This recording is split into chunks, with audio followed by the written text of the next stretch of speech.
बारामती लोकसभा मतदारसंघामध्ये एक भावनिक प्रश्न मध्ये निर्माण झाला. तुम्ही शोधनातल्या घरचं आणि बाहेरचं, आणि त्यानंतर हा प्रश्न ज्यावेळेस सुनेत्राताईंना विचारला गेला, त्यांना अश्रू अनावर झाले आणि त्यांनी काहीच उत्तर दिलं नाही. तर त्याने कुठेतरी फील झालं की तुम्ही जे दोन शब्द वापरले, घरचं आणि बाहेरचं, तर त्याच्यात मी तसं बोललेलं नव्हतं. मी जे बोललो होतो प्रश्न काय विचारला, प्रश्न तिथं अजित पवारांनी काही भाषण केलं. त्यांच्या भाषणात त्यांनी सांगितलं की मला निवडून दिलं, मला म्हणजे त्यांना स्वतः निवडून दिलं, ताईंना निवडून दिलं, आता सुनेला निवडून द्या. आणि देत असताना त्यांनी आणखीन काही वाक्य वापरायचं. पवार साहेबांनी सोडले.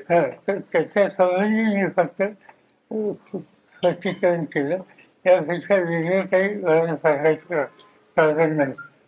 आणि महिलांच्या हिताच्या संबंधी काही सुद्धा असेल तर मला असं वाटतं की या देशात महिलांच्या आरक्षणाचा पहिला निर्णय राज्यातला घेणारा मुख्यमंत्री मी होतो. शासकीय सेवेमध्ये त्यांना एक विशिष्ट आरक्षण द्यायचा निर्णय माझा होता. केंद्र सरकारमध्ये मी संरक्षण मंत्री असताना तिन्ही दलामध्ये मुलींना सहभागी करून घ्यायचा निर्णय माझा होता. त्यामुळे असे अनेक निर्णय आहेत की त्या निर्णयामध्ये महिलांना सन्मान आणि प्रतिष्ठा मिळेल तिची काळजी घेण्याची भूमिका मी घेतली. आणि आमच्या सगळ्या सरकारने त्याला सातत्यानं पाठपुरावा त्याचा केला.